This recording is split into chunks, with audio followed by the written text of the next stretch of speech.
So good afternoon, everyone. Welcome to this edition of the NITheCS Colloquium. Today's speaker is Professor Jacek Banasiak.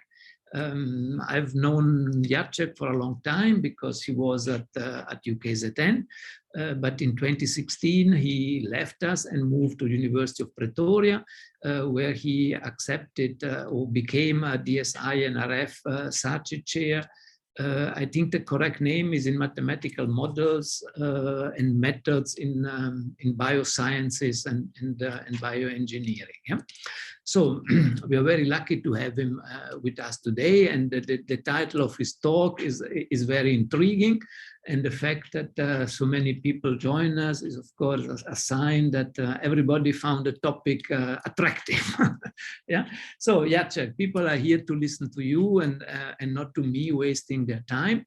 So you already started sharing your screen. You are most and welcome to start your presentation. And a quick reminder, sorry that I always forget, to the participants to please make use of the Q&A facility to ask questions, and you're also welcome to raise your hand, and we can give you, Ilya and myself will give you the right to speak. Yeah. So Jacek, please, you're most and welcome. Thanks, Francesco. Thanks for the introduction and for inviting me. It is, I mean, the title of the talk is similar to what I gave a few times already. I mean, there are some differences in the talk itself. I mean, I don't try not to do talks, the same talk several times, at least in a row. But essentially, I have been interested in mistakes coming from wrong mathematical modeling or wrong use of mathematics in applications for some time, and that I have been collecting examples of this type. So let me share a few of them with you today. So let us first understand what we are talking about. So we are talking about mathematical sciences. Probably this is the same in my view, more or less, as the name of the center. So it's theoretical and computational sciences in some sense. So in mathematical sciences aim to understand the world by performing symbolic reasoning and computations on abstract structures. And in some sense, you can divide this into three groups. One is to discover and understand relations among these abstract structures. This is what I would call pure mathematics. The other part is capture certain features of the world by such abstract structures through mathematical modeling, analyze them and use for computations, and then interpret them to make predictions about the world. And this is what I would call classical applied mathematics, classical mathematical modeling. And the last part, the last leg in some sense, is to use abstract arguments and structures to make inferences about the world from the data. This is statistics, machine learning, artificial intelligence, and so on. And we will be coming to these topics later. For any application of mathematics, a crucial question is how we connect our mind, our reasoning tools to the external world. And therefore, the process of mathematical modeling is central in applied mathematics. And in some sense, you have to remember, and I will be coming to this few times during the talk, mathematics answers questions about the model. It's not about the reality. So if I solve a diffusion equation, then I have a solution of the diffusion equation, but I don't know anything about diffusion itself. How much the solution of the diffusion equation tells me about the diffusion process depends on mathematical modeling and our ability to model the process of diffusion by the diffusion equation. And therefore, to what extent the mathematical results pertain to the real world depends on how well the model is connected to it. The question is such a connection possible at all? I mean, people for probably now well over 3,000 years pondered this question, starting from Plato and Pythagoras, let us say, through Kant, through Russell, Wittgenstein, and other people. And I don't want to spend too much time on this. In my opinion, there are three, possible approaches here, and of course, anything in between. So these 3 points are giving you a straight line in some sense, or straight segment, and everything in between is possible. So one, going back to Plato or Pythagoras, is essentially the approach that God simply is a geometer or mathematician or physicist. So essentially, God created the universe according to certain rules, and we can, because we are part of the universe, we operate with the same rules, so we can understand everything in the universe in this way. An opposite point of view is that this is just guessing. It's pure luck if you are right. And then you have in between approach, I would call it behind the mirror approach. It is based on, the name is based on the title of the book by Konrad Lorenz, who won Nobel Prize in 1973. Is, yes, to a certain extent, we have evolved together with the external world, and thus our brain and cognitive powers must faithfully mirror at least part of the world and the rules governing it. Otherwise, we wouldn't be able to survive, wouldn't have survived. So these three approaches are quite popular in philosophy of science. And according to this, at worst, mathematics is a common language of science. At best, I would say it is the sixth or seventh sense, a link between our mind and the universe. In other words, the question is whether we can transcend our senses by mind constructs corresponding to real parts of the universe that are not directly accessible to the senses, and to be able to reliably use these constructs to explain and predict facts that can be now directly tested. But before we go into details, let us ask ourselves a question: do we really need mathematics and mathematical models in everyday life? So, for example, is there any reason other than mathematical curiosity to ask the question, are there shapes other than circle that have constant width, constant diameter? Well, the answer, mathematical answer, is relatively well known. There are many figures like that. For example, the classical example is so-called Rollo polygon, which is given here in yellow. We can construct many other shapes like that. But does it have any practical value? Now, if you ignore this question in your everyday life, more or less, then you end up like that. Some of us are old enough to remember the Challenger disaster. The American space shuttle that was blown out of sky just several seconds after takeoff. Why? What is the connection between this question, which seems to be purely mathematical question, and the disaster which claimed lives of, I think, 7 people, if I remember correctly? And the answer is partly the fake circles. Just to explain what I mean is we have to sort of like look closer at the reason for the disaster and how it happened. The situation with the shuttle, which is here presented on the left-hand side, is that, the great advantage of the shuttle was that it had reusable boosters and also reusable flying module. The boosters actually were detached from the main body, were released from the shuttle and later recovered from the ocean. Because they are huge, you can see that this ring here has a circumference of 11 meters. It's a huge contraption.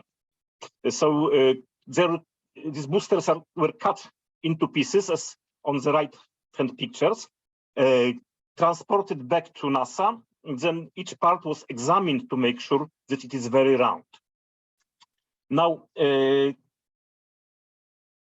if it was not round enough, then the parts were reshaped, and they have, since they have to fit together precisely for the O-rings, these are O-rings here,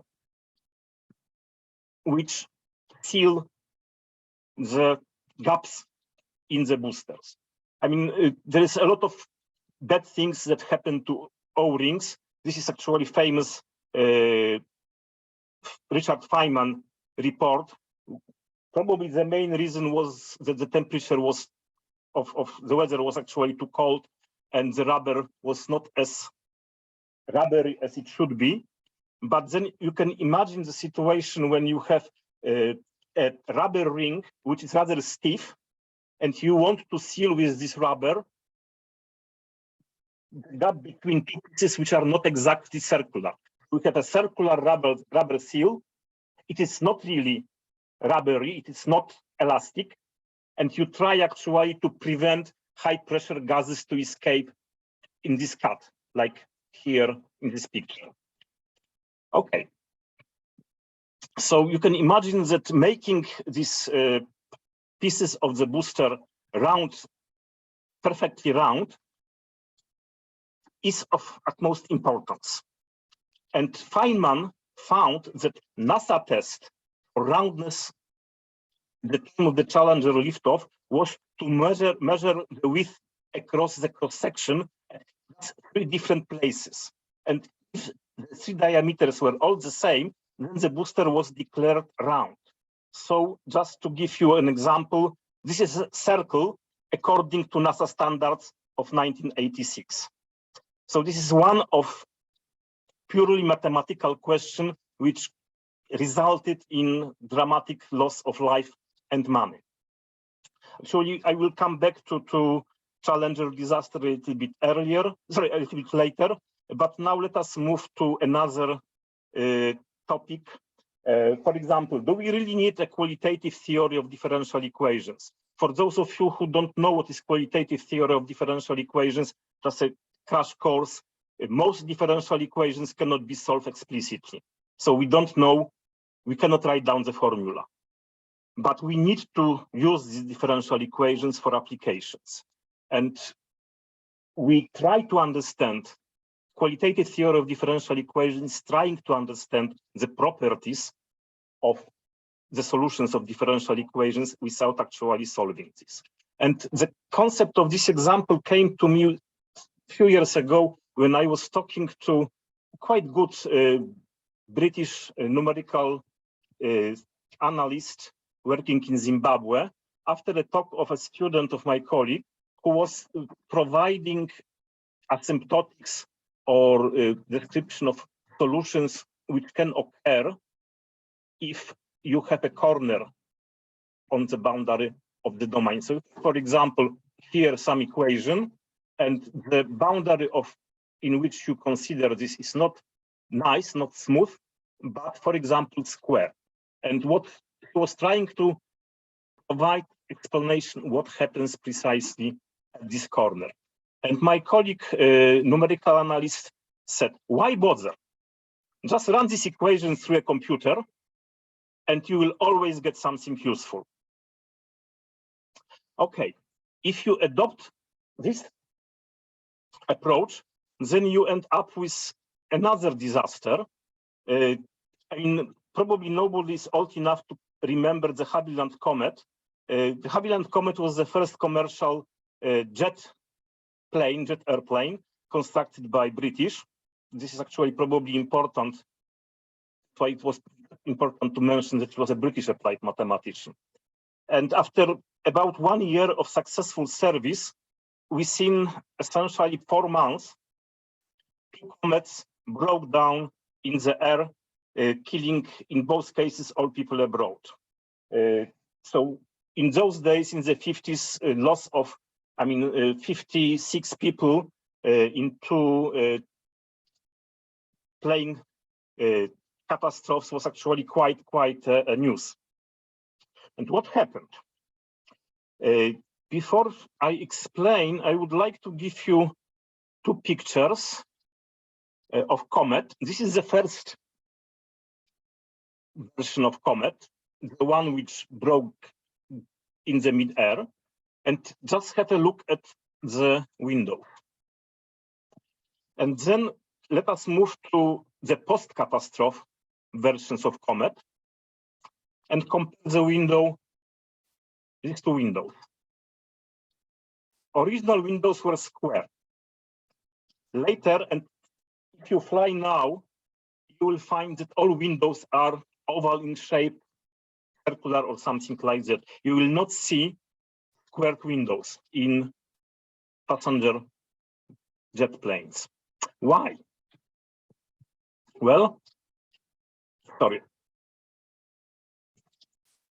After the second catastrophe, I think Royal Navy was able to throw pieces of the fuselage of the Comet, and they found out precisely this is the reason for the disaster.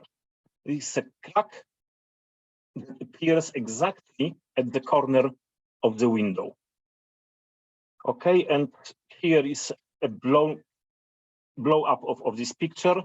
You can see how dramatically the stresses at the corner rise. The closer to the corner you are, so you are going, 3-4 times higher stresses than close, a little bit further away. This was the reason for the crash in each case. Now, to understand this, let us understand why it happened that the comet was constructed in this way. We have to go a little bit into the numerical analysis. I will not, of course, do any calculations here, but this is the behavior of displacement. So if you have an elastic body, then you have essentially two quantities to consider. One is this displacement, so you have to consider how the pieces move against each other, and the other is what are the forces between these pieces. So as you can see, the displacement here, here the situation was, I think, if I remember, the forces were applied like here, and this part was fixed. It really doesn't matter, but you can see that in the corner, the solution, the displacement is very nice. It's not a problem. However, you have a dramatic increase in the stresses, so in the forces which act at the corner.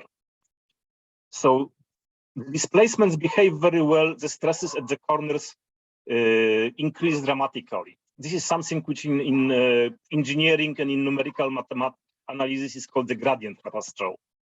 So we can a little bit explain this by considering, for example, this piece of metal with square hole, square window. This is triangulation for finite element method. And it turns out that the brute force way of dealing with bad behavior of solutions close to the corners here doesn't work, because you can see that the calculations show that if you decrease the element or the step of the method, the stresses actually go dramatically up. And this is not the numerical artifact. It is essentially the essence of the model. What is also important here is that, and this is probably a contributing factor to the problem, is that this is a very local phenomena. If you look close to the window, this is the line along which these stresses are calculated, the stresses which are here, yes, okay, sorry, here. You can see that changes of the mesh size doesn't really change the calculation. So what is bad is happening exactly at the corner. So just to, let us say, hypothesize why the comet was designed the way it was designed. First of all, the preamble to this example, looks like a very sloppy numerics. The code, numerical code was constructed without understanding of the singularities of the solutions. The equations usually of motion are formulated for the displacements and not for this, and for displacements, and as we saw, no singularities occur. Stresses are combinations of the derivatives of the displacements, and thus belong in mathematics to something called regularity theory. And regularity is quite often neglected in applied numerics. So this could have led to overlooking the gradient catastrophe occurring at the corner.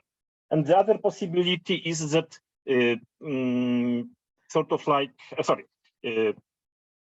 how to avoid it. As I said earlier, brute force quite often used in applied mathematics. So decreasing the step size does not and cannot work in this case. You have to use mathematical regularity theory to predict that the gradient catastrophe can occur, and does occur. And mathematical regularity theory gives you a precise description of the asymptotic behavior of the solution at the corner, and then you can use function with such an asymptotic behavior as a corner element for the final element method, as a base for your method, essentially to subtract the singularity from the solution. And the other possibility was simply that it was too a cavalier use of the so-called Van principle, that the small concentrated singularities in elasticity do not propagate too far. We saw actually that we don't see this singularity even if you are 5 centimeters from the corner. And in fact, in most cases, such a singularity will only cause local redistribution of the stresses. But it turns out that repeated high and very localized stresses will cause something which in engineering is called a metal fatigue. And this, after several cycles, break the structure apart. And this happened with Comet. All comets flew safely about 1,000 times. But then after this 1,000, let us say, cycles of cabin compression, decompression, this 1,000 cycles led to the fatigue of the metal next to the window's corner, and boom, nothing survived. Nobody survived. Okay, so I hope to a certain extent I convinced you that some mathematics is good for you. Now I would like to return to some basic concepts of mathematical modeling. It's in some sense a matter of personal taste and philosophy, but I usually accept the behind the mirror approach. So we trust that the human mind can transcend everyday experience in a way consistent with the structure of the universe, and hence that the correctness of models, the fact that we are able to predict certain occurrences in nature is not a pure coincidence, but a reflection of the laws of nature. However, we should always be aware of the limits of applicability of the model and how far we can push these limits. So just some definitions. By mathematical models, we understand abstract structures, often equation, but not always. It could be algorithms, it could be algebraic structures that describe some observed phenomena and that provide quantitative explanations and ideally predictions. And of course, mathematical modeling is the process by which we construct mathematical models. The next picture probably you have seen in one version or the other, but probably, the full picture is my idea. So I quoted from some article, "We are of this world, and nothing comes entirely from within ourselves, within reference to the external world." So in the whole, essentially in all our scientific activities, not also covering social sciences, economy and something like that, we usually start from something of interest that happened happens in nature, society, engineering, and we try to construct a model. So this is this strange part which we are not sure whether what we are doing makes any sense. And in some sense, when you have a model, there are two ways we can take. One is, and unfortunately it is quite often the case, you go directly, you fit the model into the computer and hope for the best. So you do computations, you try to compare results of the computations with the data. If you don't have agreement, you go back to the model and you go in this circle, infinitely many times. Modeling is an iterative process, but it can result, as I showed you earlier, in very bad miscalculations. So possibly the best way here is to go from the model to analysis, to provide a good mathematical analysis of the model, and then you can go back to computations, knowing what to expect from the model, knowing that, for example, the gradient catastrophe can occur. If this is your, let us say, job description, but if not, if you are, for example, of more mathematical mind, you do abstraction. You can, for example, you can work with the heat equation in complete abstraction from the heat, from the energy description. You simply have an equation and you work on this. And you are not really interested in the relation of your solution, your results to the real world. Then if you go one step further, you enter into the domain of pure mathematics. And I mean, you can stay there also. You can, I mean, in mathematics, you investigate structures of pure mathematics, and you can go iteratively here in the same way as here in the right lower corner. But what is quite interesting is that even if you are sort of like sworn pure mathematician, you never know. Reality can jump at you just from behind the corner. I mean, classical example is number theory, which up to essentially 1920s were considered to be the queen of pure mathematics with no applications whatsoever. That's why Littlewood was so interested. I mean, in some sense, in the current context, it is probably worthwhile to remember or to recall this. Littlewood was so abhorred with the First World War that he didn't want his mathematics to have any application whatsoever. So he was pursuing questions only which he believed are important in pure mathematics, no applications. And unfortunately for him, 50, 60 years ago, after his death, number theory is at the forefront of applied mathematics in coding theory. Without number theory, modern warfare wouldn't be possible, but also modern economics. So this is, in some sense, my view of mathematical sciences. And then I would like actually to emphasize what I more or less said earlier. Mathematical modeling is not mathematics. It is not possible to prove that a model is correct. It's just our construct. And one should keep in mind the quote that remember that all models are wrong. The practical question is how wrong do they have to be not to be useful? So we work with models with full understanding that they are wrong, that they don't reflect all what is out there. But if we are aware of this, then we can actually get something from the models. Of course, there are good and bad models, and I would say, I mean, good model has predictive powers.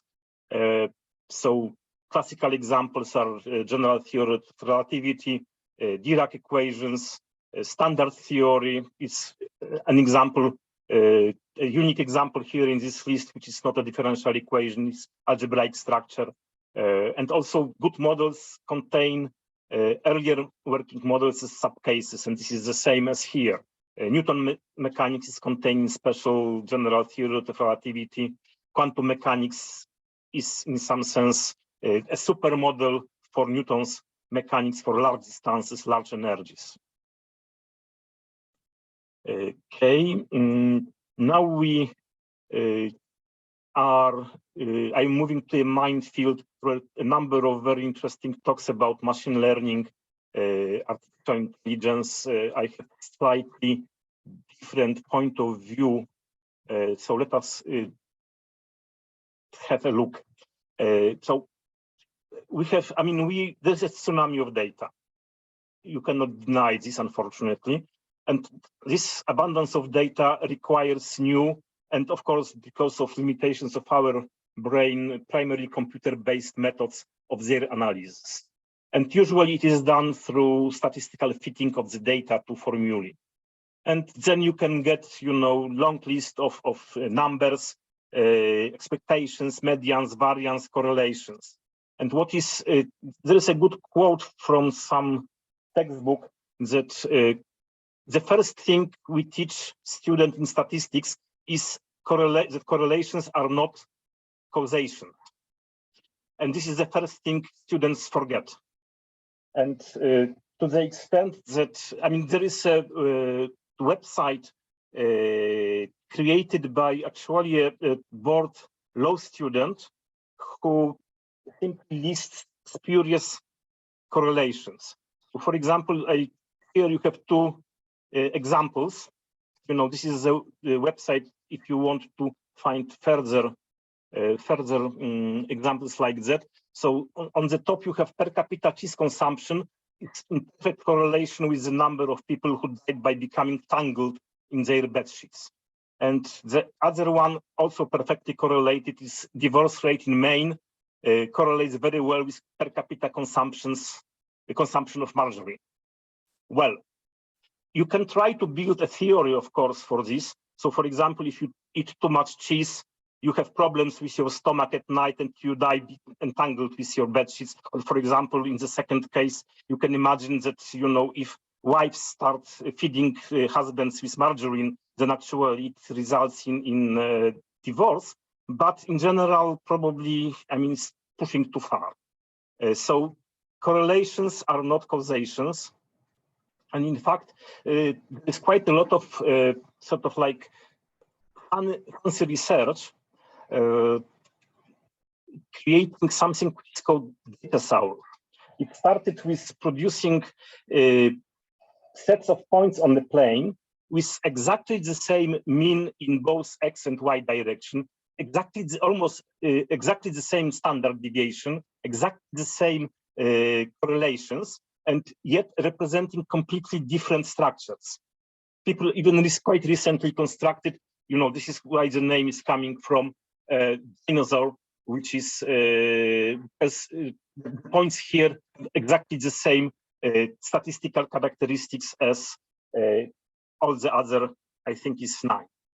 So just using numerical statistical information about your data is not sufficient to distinguish different scenarios.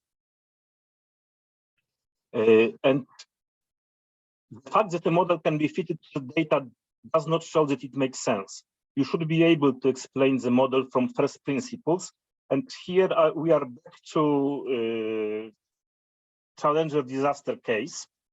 It's again from Richard Feynman, Appendix F to the Rogers report. Again, they created a mathematical model to calculate the erosion of these O-rings. And every sentence here is from the report. So the model was based not on physical understanding of erosion, but on empirical curve fitting.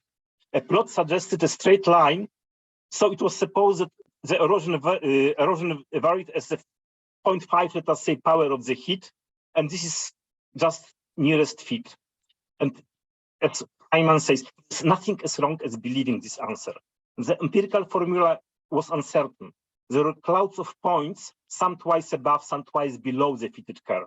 So erosions twice predicted were reasonable from that cause alone, but there are a lot of other causes. So empirical curve fitting, which is quite popular at this moment, is bad. Nothing as wrong as believing, just fit. So how we distinguish between these two things? So artificial intelligence or machine learning, for me, it's more or less the same, but probably it is blasphemy. It's using the abundance of data, and AI can build very complex models, which can be extremely useful and reliable as long as there are no outliers and the environment remains stable. But any change in the environment requires retraining of the whole system. And the reason is that machine learning develops what Daniel Dennett, American philosopher, develops competence without comprehension. And he gives an example of Polynesian boat builders. I mean, quoting him, you can become a competent, almost perfect boat builder without understanding anything about boats, about currents, about wind, because you simply follow your father who followed his grandfather and so on. And it is fine, as long as you stay on this island. But as soon as you, for example, marry a girl on another island, then your whole training is completely useless because you have different waters, different winds, different wood. So you can be competent without comprehension. And unfortunately, I have observed recently teaching at Ames that students are following essentially the machine learning model. Now, when you give a theorem to a student, he asks for many solved examples. And for me, it is precisely what machine learning is about. You train by solving examples. You don't try to understand the theorem behind and use the theory to solve the problem. You simply try to fit a problem to your examples. It's another beautiful example from Daniel Dennett. He presents these two pictures. On the left-hand side, you have Termit Mount in Australia. On the right-hand side, you have Sagrada Familia in Barcelona. They are quite similar, and I would probably bet that the internal structure of the termite mound is more complicated than the internal structure of the cathedral. And on the left-hand side, you have the structure built by competent termites, which do not have a clue what they are doing. It's just machine learning. And here you have top-down construction based on the vision of Gaudi. Competence of artificial intelligence model often make them indispensable in decision making, but again, in the words of David Spiegelhalter, who visited South Africa several times, he's one of the most famous statisticians now. In the Art of Statistics, he writes, the challenges to AI come down to algorithms only modeling associations, not having an idea of underlying causal processes. These models only allow us to answer questions of the type, what we have observed X, what do we accept to observe next? But we are a long way from AI having the ability to answer questions of the type, what if we do X, or what if we have not done Y? And a basic humility when building algorithms and insights into both the power and limitations of machine learning is crucial. So, I mean, I am in the generation which believed in classical modeling, in trying to understand the natural processes. And then I will move to basic principles of modeling. And these two basic principles, according to my belief, are conservation principles and constitutive relations. So any conservation principles can be phrased that any process in the real world must obey some conservation law. So, for example, if you have a quantity of interest in a fixed domain. So over any fixed time interval in this domain omega, the change of Q can happen only due to 4 things: inflow, outflow, creation, destruction. We, of course, rule out here some divine interventions. So we are in the sort of like in the materialistic frame of mind. So any rule, any model, physical, social, epidemiological, must have conservation law built into it. If it doesn't, it is not a good model. It means that something is missing in this model. So, I mean, there are some graphs showing this conservation law for a single population, and for when you have interactions of many populations, then you have some interactions between these two populations. But I mean, in some sense, conservation laws are a frame. In themselves, they don't provide any useful information in some sense. Real modeling consists in determining the form of these rates of change. Q, I, O, C, so how fast things are created, how fast something migrates, and so on. And typically, if you use this, if you understand these quantities as conservations, as rates, then we arrive at some sort of like conservation law in differential form, but it's not important. The problem is that this is the main problem in modeling. And the problem with finding constitutive relations is, let me try, maybe we'll, some people still remember this person.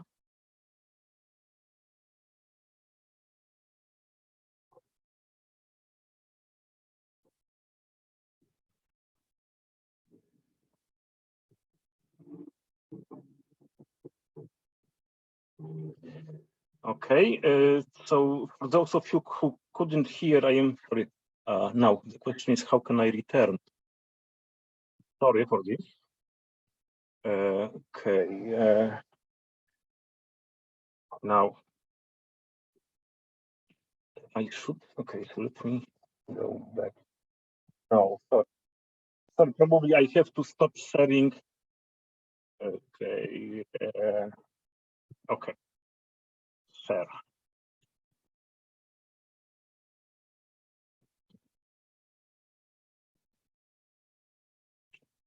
Okay, let me quickly try. Okay, can I do this?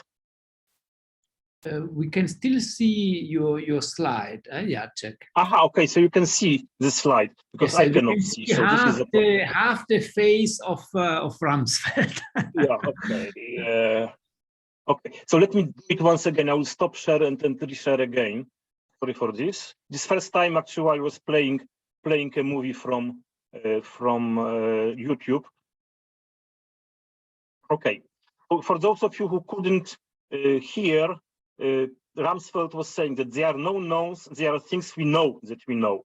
There are known unknowns, that is to say, there are things that we know, we know, we don't know. But there are also unknown unknowns. There are the things which we don't know, and in modeling, we are faced with a situation. We really know, we know that there are things we don't know. So we can be only sure that there are such things, and some of them actually move to the second. Sorry, actually, let me make it full screen again. Okay. Okay. There are things which actually we can move to the second category. For example, something like probably 50 years ago, we didn't know that there was dark matter or dark energy. Now we still don't know what is dark matter and dark energy, but we know that there is something like that. So these things change in time. Okay, so modeling is in some sense the main main aim of modeling is precisely to find whatever we know that we know, whatever we know we don't know, and try to find this and move everything into the realm of known knowns. Okay, just to give you, just in the last, hopefully something like 5 to 10 minutes, I think I have this time, I would like to show you that even such a basic premise as conservation law sometimes is completely discarded by people who do modeling. But before I have to introduce the concept of epidemiological model. Some of you probably have seen models like that, they have become popular with COVID. So in classical standard epidemiological modeling, we divide population into groups. And the most basic division is into susceptible, people who can get disease, people who can infect, and people who recover. And then we have some coefficients like course of infection, death rate, and so on. It doesn't, at a certain stage, it doesn't matter. In epidemiology, we love graphs. This is essentially what happens in a disease with,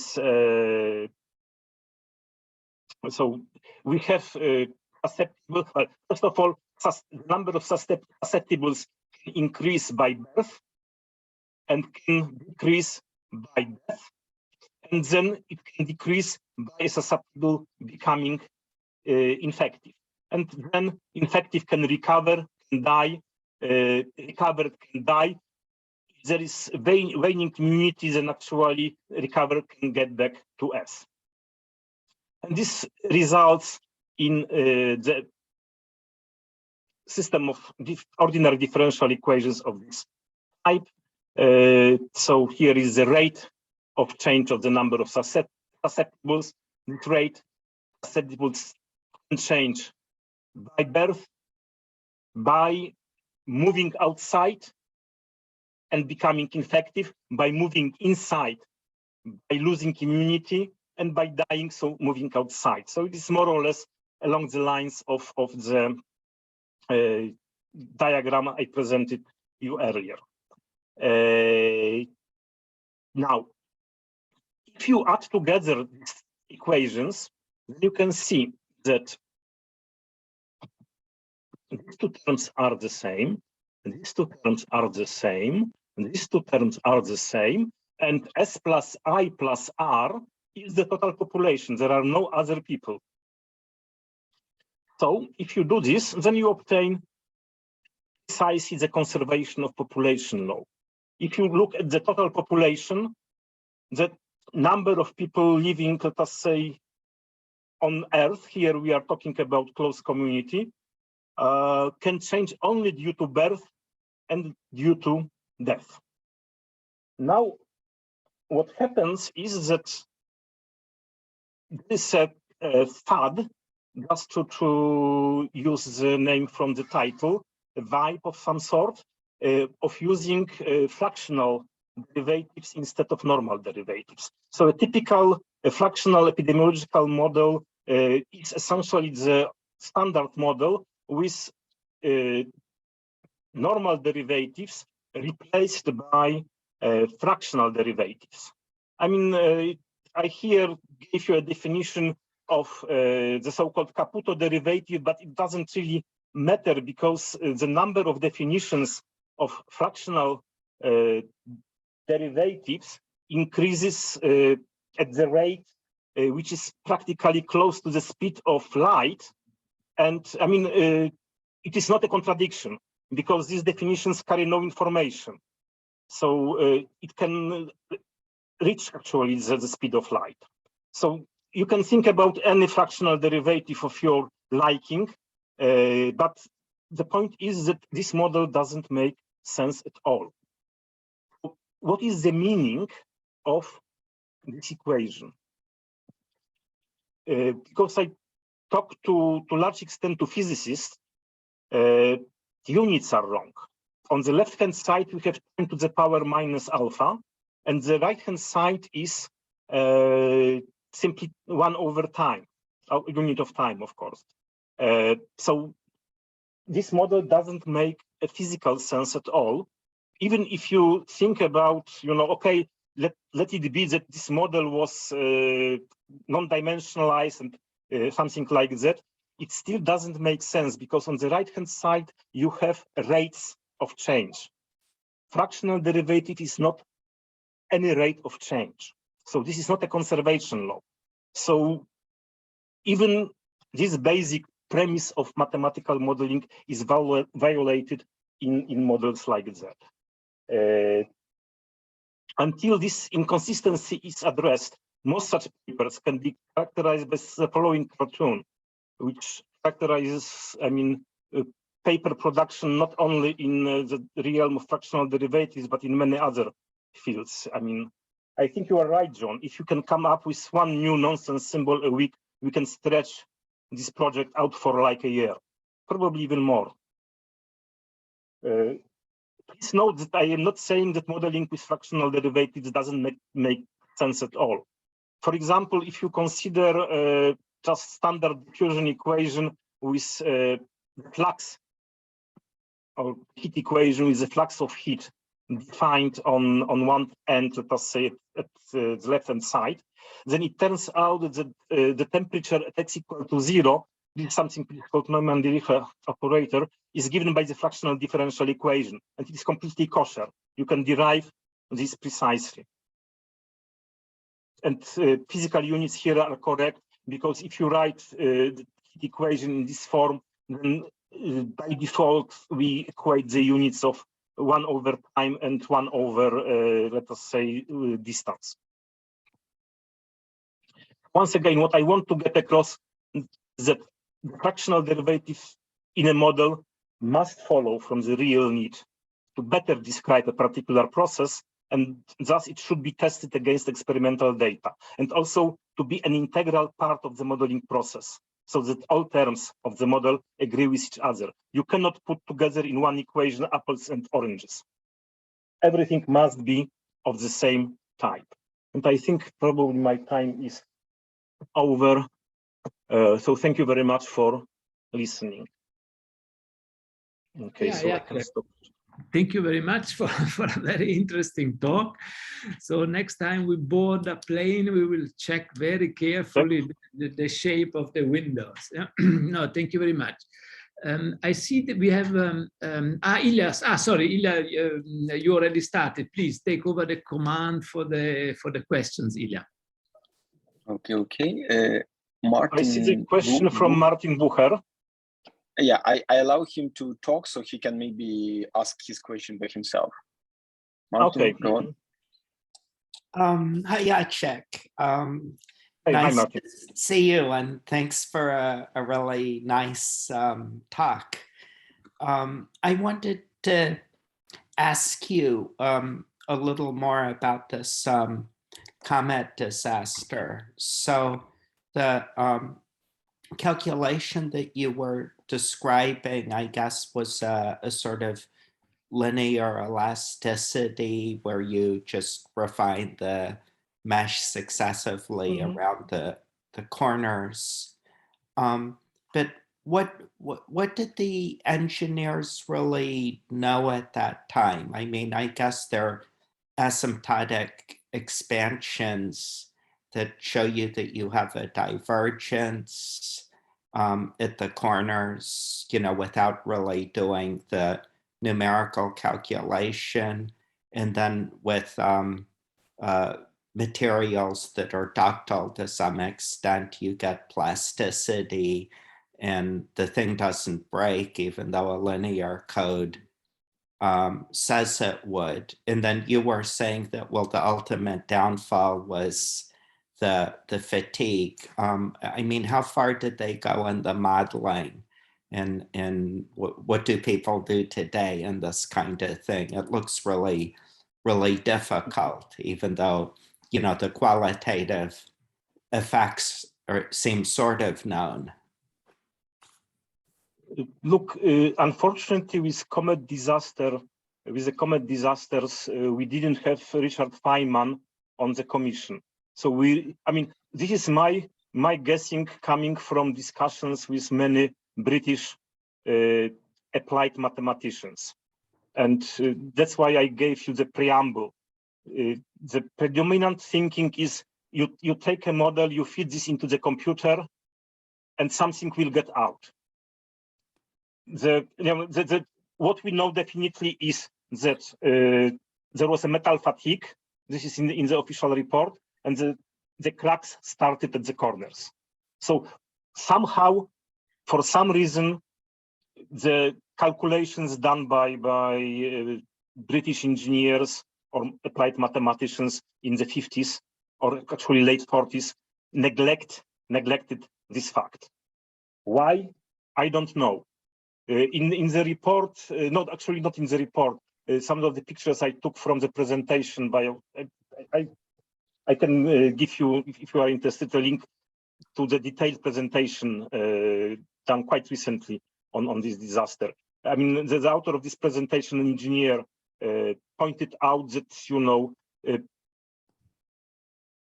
metal fatigue, for us probably it is common knowledge, but even in the 50s, people should have known, engineers should have known, because they observed this in railways, also in aircraft, Second World War aircraft.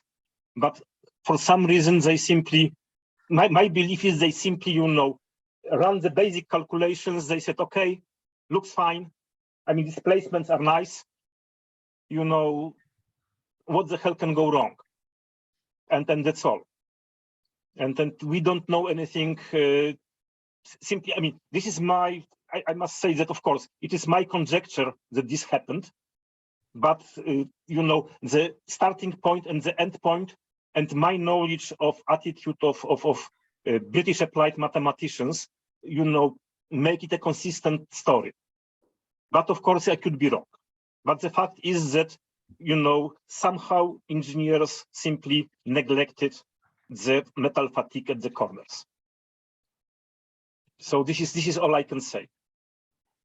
Okay, thanks. I would be interested, and I'll contact you offline to see that report, because Okay. it sounds interesting. Okay. Okay. Will, you can unmute yourself and ask a question. Super, thank you. So I don't have a great formulation of the question, but let me try.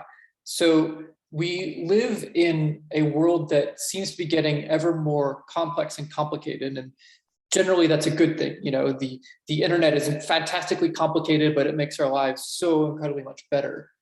But as all of the things that we rely on so keenly in society become more complex, I fear that it's impossible for any one person to have inside of their brain all of the information necessary to make sure that these various processes run smoothly without a catastrophe. And so I wonder if you have a similar fear, and if so, what we can do as a society to try to mitigate these catastrophes from happening. Is the point that we need to offload more and more of these things into a computer which can keep track of everything all at once? Thank you. Okay, I think that, you know, you are right, and this is what I wrote, you know, in my apology to AI, that we cannot run, we cannot live anymore probably without computers because of the complexity of things, and we only can hope that everything is more or less, you know, in nice stable environment. There are no black swans, no outliers, nothing like that. And to a certain extent, I mean, I think engineers have always lived in such a world. You know, I sort of like misquoting a little bit the sentence from Norman Mailer about landing on the moon. But roughly speaking, the point is, and this is my point of view, is that, let us say, an engineer is interested in the situation in which, let us say, 999 times out of 1,000, everything will work. A mathematician is interested in this one special case. because it makes actually things worthwhile investigating. So they are competing interests, and in some sense, I don't advocate here also that everybody start building, comprehending models before doing anything. We all use smartphones, everything. Yeah, I also do, but it doesn't. I mean, the point is that it should be, everything should be followed by a reflection. Can we actually go deeper? Can we understand a little bit more? But this is slow. Again, as a mathematician, there was a quite famous Polish mathematician, Hugo Steinhaus, who wrote that a mathematician always will do it better, though it could take him a longer time. Yes, because the mathematician will try to understand everything, but by the time we understand the stuff already, I mean, the plane can be down, or I mean, a nuke could be on our heads or something like that. So in some sense, these are, my point of view is, for example, that if, let us say, cavemen consisted of mathematicians, you would have never invented the circle, or the wheel, sorry, because a wheel is not a perfect circle. We would argue, whether this is perfect enough. So in this sense, we all have our own gardens to cater for, and one is having decisions made fast and in a predictably good way. Like statistical algorithms. I listened in the morning to Marcus du Sautoy talk about mathematical shortcuts, and for example, there is a statistical rule that if you are making a choice out of arbitrary number of, for example, you want to hire a person, and you have, thousands of candidates, and what do? You go, spend a year interviewing each candidate and then make a decision. It's too much time. So there is statistical, algorithm for this. Typically, what you have to do, you have to sample 1 over E candidates and then appoint the next better. So if you now interview the next one and she is better or he is better, then you appoint. And then you are right 1 out of 3 times. And so this is how algorithms work, with certain uncertainty. So as I say, we are simply, to a certain extent, pursuing slightly different goals which overlap to a certain extent.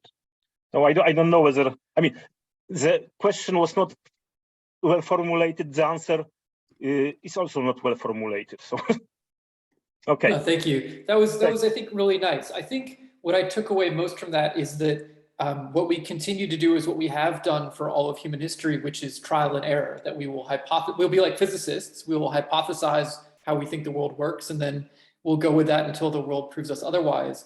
I guess the follow-up is, for most things, that's okay, right? If one plane crashes, it is a catastrophe. That's very sad that 34 lives or 25 lives are lost. I guess the real concern is the very, very edge cases where very bad things happen. So when a pandemic shuts down the entire world economy, or there's a nuclear disaster or something along those lines. For example, Asian crisis, financial crisis, which actually threw away, the whole Black-Scholes equation in some sense. And then, you are right. It was an outcry. Several years ago, there was a series of catastrophes on British railway, and it was an outcry because somebody then said, the value of human life was calculated to be, let us say, 10 million pounds. Okay, so installation of the better system would cost 100 million pounds. So so we can allow essentially up to 10 people to die, because it is still economically better. So this is more or less the same, we accept certain number of casualties. Okay, so let us stop because I think Igor has raised his hand. Cześć, Jacek. Cześć. Wspaniały wykład. Now, you emphasized the fundamental role of conservation principles, but there are systems that are fundamentally non-conservative, the so-called dissipative or open systems. So what would be your suggestion for those? No, I mean, for me, conservativity or conservativeness, I think, doesn't mean that, for example, the total number of individuals or the total mass is unchanging. What I mean is that everything can be accounted for. So you have this dissipative system, and then you should know, you shouldn't accept the statement, okay, for some reason we lose energy. You should actually find a mechanism which balances this loss. So like in my toy model with population, this system, I mean, this equation is not conservative equation. It either, the population either grows or decays, but I can account for every single individual in the system. And this is well, for example, Markov processes in general, and I even wrote a book on this. Processes like that sometimes are called honest. It's honesty in the system. So we can account for every loss. There is we don't have a thief. God is not a thief which simply sneaks in and steals some stuff from the system. We know all the things balance each other. So this is. Yeah, so you do not really insist on the conservativity. No. Thanks for this question. The rate equation. Yeah, yeah. This is a better. Thanks for this. Actually, for this question, I will change the slide for the next lecture. Okay. Yeah. So it's something like rate equation, master equation, something like that. So you can have it. Thank you. Okay, Igle, you're welcome to ask a question. Thank you. Hi, brilliant talk. I'm in computational fluid dynamics and have been dealing with aircraft where one does face loss of lives, fatalities. The squirrel cage phenomenon, I thought I'd just let you know if you don't, consists of the student or the professional who sits in front of the simulation, pushing the buttons to see what happens.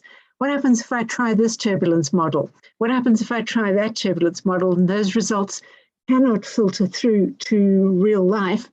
So at least in this kind of offline simulation, I think we always need the expert human analyst who looks over the shoulder or looks over the shoulder of the AI and says, oh, look, you've got an odd even instability there. Didn't you know that? And I'd like to hear your opinion on human oversight in simulation. I mean, for me, okay, thanks for these comments and questions. And I mean, for me, at this moment, human oversight is still the best. You can see it, when, I'm getting crazy at artificial intelligence when artificial intelligence is trying to correct what I write, and the ideas AI automatic translator comes with actually are mind-boggling. I can almost believe that it's human intelligence that comes up with such strange things. But yes, I mean, for me, like in these pictures of datasaurus, which I showed you, a human immediately would see that they are not the same data, but AI, basic AI wouldn't. Yes, because mean is the same, standard deviation is the same, correlation is the same, everything is the same. Okay, but we know this is actually the art of visualization, and probably AI, I mean, I'm not saying that at certain stage AI will not get, probably I will not live long enough, but I wonder whether AI at any moment can come up with, let us say, quantum mechanics or general theory of relativity. Unless we allow AI to evolve more or less as humans. It can be done much faster than us, but then actually it can evolve in completely different type of intelligence than ours. So, but for me, human oversight is one of the ways to do, you know, and human should be there actually to look at these outliers. And unfortunately, you know, the engineers in the 50s didn't have this facility, didn't have fast computers. They probably are either using, you know, women calculators like NASA used, or you know, this handheld. You know, my father had this sort of like, it was called a rhythmometer, I think, you know, when you turn the handle. So yeah, so this is my point of view, but again, I am human. Great, thank you. Yeah, Jacek, it looks like we don't have any more urgent questions. So it's my pleasant task to thank you very much on behalf of all the participants for your very interesting talk that probably opened the minds of many people about just the plain straightforward use of certain tools. So thank you very much for that. Thanks once again for inviting me. Yeah, Jacek, we have to thank you. It's an absolute pleasure. Thank you very much. I don't know if usually after the colloquium, we have a small, short social virtual event on a platform called Kumo Space. I was once, you know, if you send me I put it again in the chat. If you go in the chat, you should find it. Good. And in theory, your web browser should have opened on that page. Yeah, I use this once. So when after either talk, yes. So then I would say thank you very much to everyone. Please, if you still have a few minutes and would like to interact, I will join you in a moment. Yes. More casually with Jacek, join us in Kumo Space. Otherwise, have a good evening, and we will hopefully see you all again next Monday, where we have another very interesting talk. So thank you very much, everyone. Have a good evening. Yeah. Bye bye. Thanks. Thank you very much. Thank you very much. Bye. Thank you, Vilja, for your help. Yeah. Thank you.